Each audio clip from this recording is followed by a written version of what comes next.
Welcome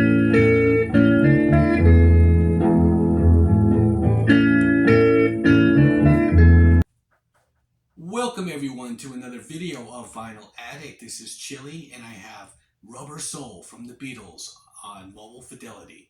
Now before I get into this, please don't forget to hit the like button, comment on this video, share this video, and if you still haven't, please subscribe to this channel and hit the notification bell for updates. Okay, so with that out of the way, I have a mobile fidelity copy of the 1984 Japanese pressing of Rubber Soul. And this is their first album where they went into the studio after they quit touring. They wanted to focus on just recording in the studio, and this is the first album which came out as a result of that. They got very experimental. It was all original material from the Beatles themselves. The first one would be Hard Day's Night back in 1964. Now, this was recorded in 13 days in October of 1965. So this was pretty much a couple of months after their last show at Shea Stadium, which was in August. And that was, they were pretty much tired of the whole Beatlemania thing. They're kind of like putting a stop to that and going to some different direction, and just really wanted to focus on studio recordings and albums. And so let's go to side one of this album, starting off with Drive My Car. Great song. They were influenced by soul music at this time. Stax, Otis Redding. Next would be Norwegian Wood, which is a song that John wrote. And it's about Cynthia Lennon, how he had extramarital affairs during his marriage with Cynthia. And this is a great song. It's in 12/8 time signature, so they're kind of doing different things as well, like I said, musically. Just really being great musicians at this point, and they're bringing in different instrumentation. So you have George Harrison coming in with the sitar, the Indian instrument sitar, which was introduced to him from the Byrds. Now, the Byrds and Bob Dylan was another influence on this album, folk music. And they met Bob Dylan backstage at one of their shows on their stadium tour. I think this is their first masterpiece and their first perfect album.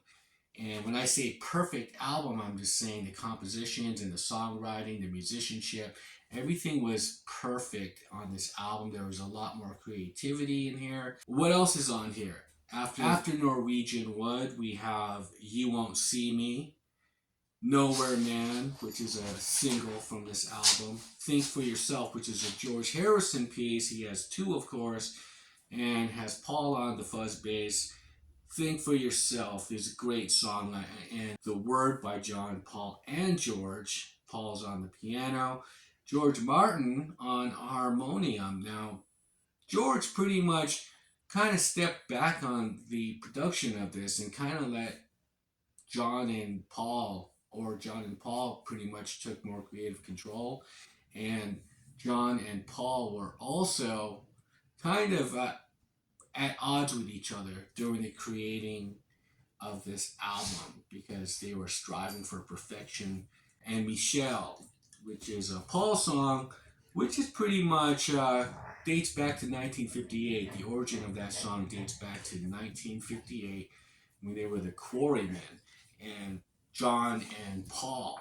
Now, John was attending art school, and in a interview in Observer Music Monthly, Paul states he was invited by John to go to one of his college art parties, and it was about French art because it was really trendy at the time. And so he was at this party and he was sitting in a corner and he started pretending to be French. And later on during the recording of this, John kind of mentioned it to him. Hey, what about that song back then that you wrote a long time ago? And they also put French lyrics on here. The lyric is, these are words that go together well. It's first sung in English, and then they say the same line in French. Side two starts off with What Goes On. So you have the Ringo Starr kind of lighthearted song that, he always comes with that kind of lighthearted music, which is really great. Kind of just puts a different color onto all the other songs, when the Ringo song comes on. So you have Girl, I'm Looking Through You with Ringo, again on the Hammond organ. In My Life, which is a great song, George Martin's on the piano, and he is putting in that little solo, which is kind of classical music inspired. If I Needed Someone, another Harrison song. And there's my dog right there. Okay, so you have Run for Your Life by John Lennon ends side two, ends the album again on an upbeat song, just like the first song on side one, Drive My Car. It's an upbeat number. And so it's really cool. It's all these different kind of moods and different kind of colors and emotions in this album.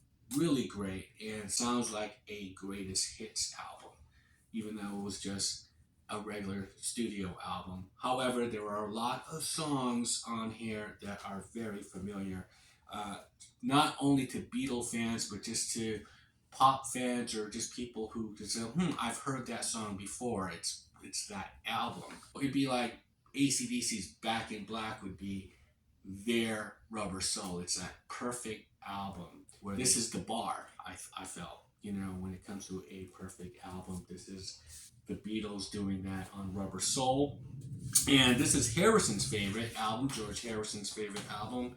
It's not my favorite. My favorite would be Revolver. However, from 65 on, that's when it started getting interesting for me as a Beatle fan. Inside here, I have like all these inserts that are just well preserved.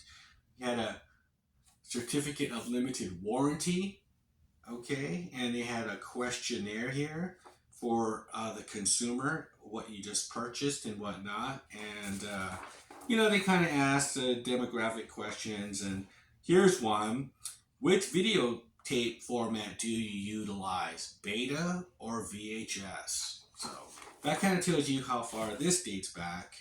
And here they still have these little inserts about what is an original master recording, and the catalog of what else is out there as far as LPs. They also had cassettes back then, and they were starting compact disc in 1984. You have 4 albums here on CD which you could get, so they were just kind of starting that. It is a historical pressing, and it's been well preserved, this thing. Look, it's beautiful. It has no dings on the corners, really taken care of. And the record itself is beautiful, very clean. So what are your thoughts on Rubber Soul, the album, and what are people's thoughts on how it sounds? I've read different things, how people didn't like how the bass sounded on this album. I thought it sounded really good. I mean, everything, like the harmonies, like on Drive My Car between John and Paul, that sounded really cool. Just the acoustic guitars on Norwegian Wood.